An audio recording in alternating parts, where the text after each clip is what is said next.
ഇവർ രണ്ടാളും ഒന്നാണ്. മിനിറ്റുകൾക്കുള്ളിൽ ജനിച്ച ഇരട്ട സഹോദരങ്ങൾ.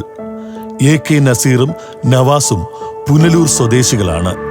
ഒരാൾ ഡ്രൈവിംഗ് സ്കൂൾ മേഖലയിലും ഒരാൾ വിദ്യാഭ്യാസ മേഖലയിലുമാണ് ജോലി ചെയ്യുന്നത്.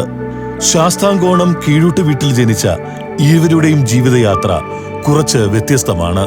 നേതാജി വാർഡിലാണ് അന്നും ഇന്നും ജീവിക്കുന്നത്. അതിനുശേഷം പഠനം സെന്റ് ജോൺസ് LPSൽ തുടങ്ങി പുനലൂർ ഗവൺമെൻറ് ഹൈസ്കൂളിൽ വന്നെത്തിക്കുന്നു. അതിനുശേഷം ജീവിതത്തിൻ്റെ കഷ്ടപ്പാടിൻ്റെ നാൾ വഴിയിലൂടെ കടന്നു പോകുന്നതിനായി ഡ്രൈവർ ജോലി, പിന്നെ ചെയ്യാത്ത ജോലികളൊന്നുമില്ല. സ്കൂൾ ജീവിതം മുമ്പോട്ട് പോയിക്കൊണ്ടിരിക്കുന്ന കാലഘട്ടത്തിൽ ചെറുപ്രായത്തിൽ തന്നെ ആ നാട്ടുകാർക്ക് വീടുകളിൽ സാധനങ്ങൾ വാങ്ങിച്ചുകൊണ്ട് എത്തിച്ചു കൊടുത്തിട്ടായിരുന്നു സ്കൂളുകളിൽ പോയത്. അവധി ദിവസങ്ങളിൽ പോലും ആ നാട്ടുകാർ എന്ത് ആവശ്യങ്ങൾ പറഞ്ഞാലും അവർക്ക് എന്ത് ആവശ്യങ്ങളുണ്ടെങ്കിൽ പോലും ഞങ്ങളെ ഓർക്കുന്നത്. ഇളയവനെന്നും മൂത്തവനെന്നുമാണ് ഞങ്ങളെ രണ്ടുപേരെയും അന്ന് നാട്ടിലെല്ലാവരും വിളിച്ചുകൊണ്ടിരുന്നത്. കല്യാണമായാലും ശരി, മരണമായാലും ശരി, അല്ലെങ്കിൽ എന്ത് വിശേഷങ്ങളാണെങ്കിലും ഞങ്ങൾ ആ നാട്ടിൽ ശിവൻകോവിൽ അമ്പലത്തിൻ്റെ എന്തൊരു അമ്പലപ്പടിയിൽ ചെറുപ്പ് തൊട്ട് അമ്പലത്തിലെ ഉത്സവങ്ങൾ തൊട്ട് എല്ലാം അമ്പലത്തിലെ കാര്യങ്ങൾ പോലും അന്ന് കുട്ടിക്കാലത്ത് ഞങ്ങളായിരുന്നു എല്ലാ കാര്യങ്ങളും. കഞ്ഞിവിത്ത് വിതരണങ്ങൾ പോലും ചെയ്തുകൊണ്ടിരുന്നു. പള്ളിപ്പെരുന്നാളായാലും എല്ലാം. അപ്പോൾ ആ ജീവിത കാലഘട്ടം എന്ന് പറയുന്നത് വളരെ രസകരമായിരുന്നു. പുനലൂരിലുള്ളവർക്കെല്ലാം ഇവർ സുപരിചിതരാണ്. ആ സുപരിചിതത്വം നാട്ടുകാർക്കിടയിൽ ഇപ്പോഴും അപരിചിതത്വം ഉണ്ടാക്കുന്നുമുണ്ട്. അതെന്താണെന്ന് ഈ സഹോദരങ്ങൾ തന്നെ പറയും. ഓണത്തിന് ഈ ഫോക്സ് TV ചാനലിൽ കൈനിറയ സമ്മാനം പ്രോഗ്രാം ഒക്കെ ചെയ്യുന്ന സമയത്ത് ലൈവ് ചെയ്യാറുണ്ട്. ഗവൺമെൻറ് നമ്മുടെ പോസ്റ്റ് ഓഫീസിൻ്റെ ഓപ്പോസിറ്റ് ഭാരത ഭാഷന് മുമ്പിൽ ഓണമാണ്. കയ്യിലെങ്ങും 10 പൈസയല്ല, കടുത്ത ദാരിദ്ര്യമാണെന്നല്ലോ ജീവിതം.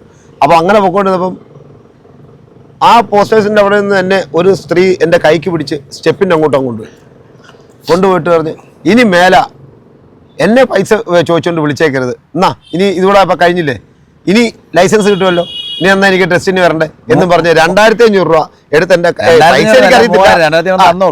ഇത്ര എടുത്ത് കൈ വെച്ചു, മടക്കി പോയി വെച്ചു. ഞാൻ അത് അതുപോലെ പോക്കറ്റ് വെച്ച് ഞാൻ പറഞ്ഞാൽ ഞാൻ ഇതിൽ നിൽക്കുക, ലൈവ് ചെയ്തുകൊണ്ടിരിക്കുക, എനിക്ക് കണ്ട് കുഴപ്പമില്ല, ഞാൻ സൈഡിൽ കൊണ്ടുപോയി എന്നെ റെക്കോർഡ് ചെയ്യില്ലെന്നും പറഞ്ഞ് അവർ ഓടിപ്പോയി. എൻ്റെ ഓണം അടിപൊളിയായിരുന്നു. പുനലൂർ നഗരസഭാധ്യക്ഷയുടെ ഡ്രൈവർമാർ, പ്രാദേശിക ചാനലിലെ ഓണപരിപാടിയുടെ നിറഞ്ഞ മുഖം, മറ്റ് സംസ്ഥാനത്തേക്ക് അഡ്മിഷൻ ആഗ്രഹിക്കുന്ന രക്ഷിതാക്കളുടെയും വിദ്യാർത്ഥികളുടെയും കൂട്ടുകാരൻ, വർഷങ്ങൾക്ക് മുമ്പ് പുനലൂർ നഗരസഭയിലെ ഇലക്ഷൻ മത്സരാർത്ഥി, പ്രവാസി, ഡ്രൈവിംഗ് സ്കൂൾ മാഷ് തുടങ്ങി നിരവധി മേഖലകളിൽ ജോലി ചെയ്തും പഠിപ്പിച്ചും മുന്നോട്ടെത്തിയവരാണ് രണ്ടുപേരും. ഡോക്ടർ BR അംബേദ്കറുടെ വാളല്ലൻ സമരായുധത്തിൽ വിശ്വാസമർപ്പിച്ച് യാതൊരു അധികാരങ്ങളുമില്ലാതെ ജനങ്ങൾക്കും നാടിനും വേണ്ടി പോരാടാൻ ഇറങ്ങിയവരാണ് നവാസും നസീറും. സോഷ്യൽ മീഡിയ ഉപയോഗിക്കുന്നവർക്കെല്ലാം അത് നേരിട്ടറിയാം. പഠിക്കുന്ന കാലഘട്ടം മുതൽ തുടങ്ങിയതാണ് നസീറിന്റെയും നവാസിന്റെയും സമര പോരാട്ടങ്ങൾ. സ്കൂൾ പഠനത്തിന് ശേഷം ജീവിതമാർഗങ്ങൾ തേടിയുള്ള ഓട്ടപ്പാച്ചിലിൽ നിൽക്കുമ്പോൾ തന്നെയായിരുന്നു സംഘടനാ പ്രവർത്തനങ്ങൾ ആരംഭിച്ചത്. തൂക്കുപാല സംരക്ഷണ സമിതിയിലൂടെ പുനലൂർ തൂക്കുപാലത്തിന്റെ നവീകരണത്തിനായിട്ടായിരുന്നു ആദ്യം വലിയ സമരം നടത്തിയത്. 1.5 വർഷം ഇതിന്റെ പിറകിലായിരുന്നു എന്നുള്ള യാതൊരു സംശയമില്ല. പക്ഷേ ഇത് പരിപാടിയെല്ലാം കഴിഞ്ഞു, സംഭവം വന്നു, പിന്നെ ഭയങ്കര വാർത്തകളായി, പിന്നെ പത്രവാർത്തകളായി. അതിനുശേഷം ഇതിന്റെ സമാപന ഉദ്ഘാടനം കഴിഞ്ഞു. ഈ സമാപന ഉദ്ഘാടനത്തിന് ഞങ്ങളൊന്നും വിളിച്ചില്ല, സകല രാഷ്ട്രീയക്കാരും ഉണ്ടായിരുന്നു. അപ്പം MLA ഉൾപ്പെടെ, ഞാൻ പേര് പറയുന്നില്ല. പുനലൂർ സാംസ്കാരിക സമിതിയിലൂടെ ഈ സമരങ്ങൾ ആരെയും തോൽപ്പിക്കാനല്ല, പിറന്ന നാടിനെ സംരക്ഷിക്കാനാണെന്ന ടാഗ് ലൈനോടെ നിരവധി സമര പോരാട്ടങ്ങളാണ് ഇവർ നടത്തിയത്. പുനലൂർ ചന്തയിലെ അറവുശാലയിൽ മാലിന്യങ്ങൾ മറവ് ചെയ്യാൻ സ്ലോട്ടർ ഹൗസ്, കല്ലടയാറ്റിലെ മാലിന്യ നിക്ഷേപം, 3 ഘട്ടമായി നടത്തിയ റെയിൽവേ അടിപ്പാത സമരം, പുനലൂർ ചന്ത നവീകരണം, പുനലൂർ KSRTC ബസ് സ്റ്റാൻഡിന്റെ അശാസ്ത്രീയ നിർമ്മാണം, പുനലൂരിലെ ഗതാഗതക്കുരുക്ക്, മെഡിക്കൽ ലബോറട്ടറി വിഷയം, കാൽനടയാത്രക്കാരുടെ സുരക്ഷിതത്വം, പുനലൂർ ടൗണിന്റെ വിവിധ ഭാഗങ്ങളിൽ ഹൈമാസ് ലൈറ്റുകൾ സ്ഥാപിക്കുക, വെയിറ്റിംഗ് ഷെഡുകൾ നിർമ്മിക്കുക, ടൗൺ ഹാൾ, താലൂക്ക് ആശുപത്രി വിഷയങ്ങൾ, ഫ്ലൈ ഓവർ, നഗരസഭാ ഷോപ്പിംഗ് കോംപ്ലക്സ്, കുടിവെള്ളക്ഷാമം, അനധികൃത കയ്യേറ്റങ്ങൾ തുടങ്ങി ഒരു മനുഷ്യന്റെ ദിവസേനയുള്ള ജീവിതത്തിലെ ആവശ്യങ്ങൾക്ക് വേണ്ടിയാണ് സമരങ്ങൾ നടത്തിയത്. അതിൽ എത്രയെണ്ണം വിജയിച്ചു, എത്രയെണ്ണം പരാജയപ്പെട്ടുവെന്ന് ഇവർ പറയും. നമ്മൾ ചെയ്ത സമരങ്ങൾ ഒട്ടനവധി ഉണ്ടെങ്കിലും അതിൽ 80% സമരങ്ങളും വിജയിച്ച ചരിത്രം തന്നെ. ഇപ്പം വിജയിക്കാതെ നടക്കുന്ന ഒരു ചരിത്രം എന്ന് പറയുന്നത് നമ്മുടെ കലയനാട് പാലമാണ്. പരാതികളുമായി ഇവർ കടന്നെത്താത്ത സർക്കാർ ഓഫീസുകൾ വിരളമായിരിക്കും. പുനലൂരിന്റെ വികസന മുരടിപ്പ് ചൂണ്ടിക്കാട്ടുമ്പോൾ ധാരാളം പോലീസ് കേസുകളും ഭീഷണികളും ഉണ്ടായിട്ടുള്ളതായി ഇവർ പറയുന്നു. രാത്രി എന്നെ വന്ന് കൈകാര്യം ചെയ്യുന്നു. സോഷ്യൽ മീഡിയയിൽ തന്നെ ഇറച്ചിക്കടയിലെ 1-2 പേർ ഭീഷണിപ്പെടുത്തി. അതുകൂടാതെ ഊമക്കത്തുകൾ വന്നിട്ടുണ്ട്. പിന്നെ നമ്മൾ ഇതുമായിട്ട് ബന്ധപ്പെട്ട് പലയിടത്തും പോകുമ്പോൾ ഉദ്യോഗസ്ഥർ തന്നെ ചോദിച്ചിട്ടുണ്ട് എൻ്റെ അടുത്ത്, സത്യം പറഞ്ഞാൽ ഇങ്ങനെയൊക്കെയുള്ള വർക്ക് ചെയ്യുമ്പോൾ അതിന് ചങ്കൂറ്റം എന്നൊരു സാധനമുണ്ട്. നമ്മുടെ ചങ്കൂറ്റൊന്നും വേണ്ട സാറേ, ജനങ്ങളുടെ കൂട്ടത്തിൽ തന്നെ ജീവിച്ചാൽ മതി. കൂടുതൽ ഡിഗ്രികളൊന്നും നേടിയിട്ടില്ലെങ്കിലും വിദ്യാഭ്യാസ രംഗത്ത് നവാസ് നടത്തുന്ന പ്രവർത്തനങ്ങൾ ചെറുതല്ല. All India education counsellors consulting അസോസിയേഷന്റെ ബാലറ്റിംഗ് വോട്ടിംഗ് സംവിധാനത്തിലൂടെ തിരഞ്ഞെടുത്ത സംസ്ഥാന സെക്രട്ടറിയാണ് AK നവാസ്. ഡ്രൈവറായിട്ട് ബാംഗ്ലൂർക്ക് വണ്ടി ഓടിച്ചു പോയി. ഒരു അഡ്മിഷൻ്റെ ഡ്രൈവറായിട്ട് കൂടെ പോയതാണ്, അഡ്മിഷനുമായിട്ട് ഒന്നിനു വേണ്ടി. അപ്പം അങ്ങനെ പോയി ആ കോളേജും കാര്യങ്ങളൊക്കെ കണ്ട് അവിടെ ചെന്നപ്പോൾ അവിടെ എല്ലാം മലയാളികളായിരുന്നു. അദ്ദേഹം ഞാൻ കാര്യങ്ങളൊക്കെ ചോദിച്ച് മനസ്സിലാക്കിയപ്പോൾ അദ്ദേഹത്തിന് എന്നെ ഇഷ്ടപ്പെടുകയും അദ്ദേഹം വിദ്യാഭ്യാസം പിന്നെ ഈ മേഖലയിൽ വർക്ക് ചെയ്തുകൂടെ എന്ന് ചോദിച്ച് ഞാൻ ഈ വിദ്യാഭ്യാസ മേഖല ഇറങ്ങിയതാണ്. അതിനുണ്ടായ ഒരു ഗുണമെന്ന് പറയുന്നത്, അതുകൊണ്ട് സാധാരണക്കാരൻ്റെ മക്കൾക്കും +2 കഴിഞ്ഞാൽ ഇനി എന്ത് പഠിക്കണം, തൊഴിലവസരങ്ങളുള്ള കോഴ്സുകൾ ഏതൊക്കെയാണ്, അവർക്ക് അവരുടെ ടാലൻറ്റുമായിട്ട് ബന്ധപ്പെട്ടുള്ള അവരുടെ അഭിരുചി അനുസരിച്ച് ഇപ്പോൾ സയൻസ് പഠിച്ചാൽ ഏതൊക്കെ കോഴ്സുകൾക്ക് പോകാം, കൊമേഴ്സ് പഠിച്ചാൽ ഏതൊക്കെ കോഴ്സുകൾ എടുക്കാൻ പറ്റും, ഹ്യൂമാനിറ്റീസ് എടുത്താൽ ഏതൊക്കെ കോഴ്സുകൾ, നല്ല യൂണിവേഴ്സിറ്റീസ് ഏതാണ്, ടോപ്പ് റാങ്ക് കോളേജുകൾ ഏതാ, നമ്മുടെ കയ്യിലെ സാമ്പത്തികം കൊണ്ട് അത് പഠിക്കുക. അതാണ് ഏറ്റവും പ്രധാനം.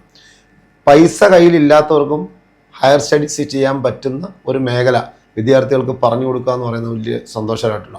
തിരുവനന്തപുരം മുതൽ കാസർഗോഡ് വരെയുള്ള സുഹൃത്തുക്കളുടെ കൂട്ടായ്മയിൽ അംഗമായ ഇവർ രണ്ടുപേരും സൗഹൃദങ്ങളുടെ മൂല്യങ്ങളെപ്പറ്റി പറയുന്നത് കേട്ടപ്പോൾ സന്തോഷം തോന്നി.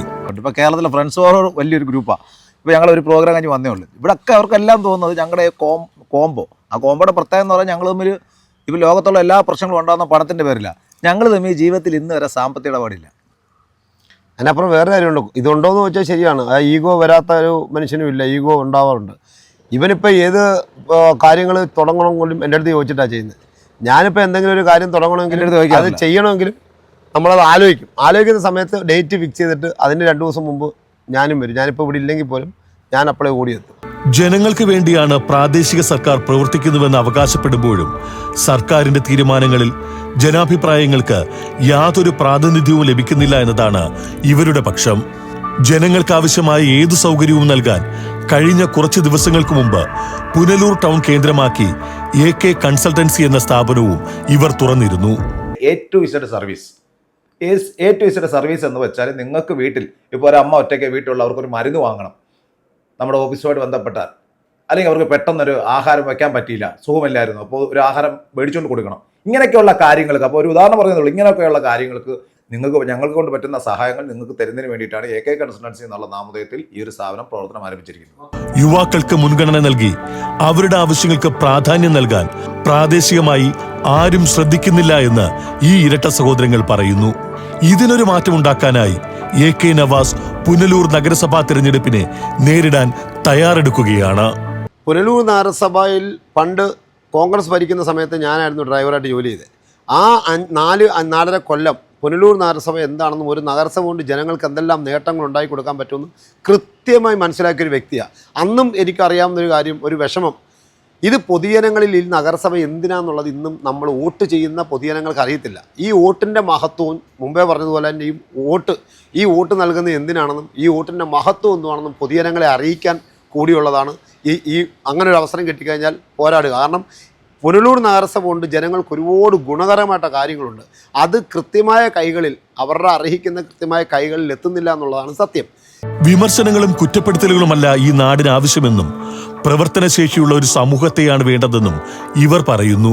പുനലൂർ ടൗണിൻ്റെ കാര്യം എടുത്താൽ നമ്മുടെ കുട്ടിക്കാലം തൊട്ട് ഇന്ന് വരെയും യാതൊരു മാറ്റങ്ങളുമില്ല. ഇപ്പം കൈവരി ഇട്ടു എന്നുള്ളതല്ലാതെ പുനലൂരിൽ നല്ലൊരു ബാത്റൂം, മൂത്രപ്പരയില്ല. അമ്മ പെങ്ങന്മാർ വന്നാലും അല്ലെങ്കിൽ ആണുങ്ങൾക്കായാലും എവിടെ പോകാനായാലും പുനലൂരിൽ ഒരു വിധത്തിലുള്ള സൗകര്യങ്ങളും ഇല്ല. ബസ് സ്റ്റോപ്പിൽ കാത്തിരിക്കണമെങ്കിൽ നല്ല വെയിലത്തും ആ വെയിൽ എരിവരിയുന്ന വെയിലത്തിൽ നിന്ന് വെക്കും. മഴക്കാലമായ നല്ല മഴ നനഞ്ഞാണ് നിൽക്കേണ്ടി വരും. അപ്പം എന്ത് സർവീസാണ് പുനലൂർ നഗരസഭ ഒരു പൊതുജനങ്ങൾക്ക് വേണ്ടി കൊടുക്കുന്നതെന്ന് വെച്ചാൽ, നമുക്ക് ബിൽഡിംഗ് മാത്രം ഉണ്ടായിട്ട് കാര്യമില്ല. പുനലൂരിൻ്റെ മാറ്റങ്ങൾ എന്ന് പറയുന്നത് ബസ് സ്റ്റോപ്പുകൾ മാറണം, പുനലൂരിൽ ഇങ്ങനെയുള്ള സൗകര്യങ്ങൾ, വേണ്ട പ്രധാനപ്പെട്ട പ്രാഥമിക കർമ്മങ്ങൾക്കായിട്ടുള്ള സൗകര്യങ്ങൾ ഉണ്ടാവണം. ഇത്തരം കാര്യങ്ങളിൽ നഗരസഭ ശ്രദ്ധിക്കുന്നില്ല എന്നുള്ളതാണ് അതിൻ്റെ വിഷമം. അതിന് ഒരു മാറ്റം ഉണ്ടാവണം. ഈ മാറ്റത്തിന് വേണ്ടിയാണ് ഞങ്ങളുടെ പോരാട്ടം. നിരന്തര പരിശ്രമം, കഠിനാധ്വാനം, നിശ്ചയദാർഢ്യം എന്നിവ കൈമുതലാക്കിയ ഇവർ ഒരു നവപുനലൂർ സൃഷ്ടിക്കാനുള്ള ചർച്ചയും ആശയവിനിമയങ്ങളും തുടരുകയാണ്.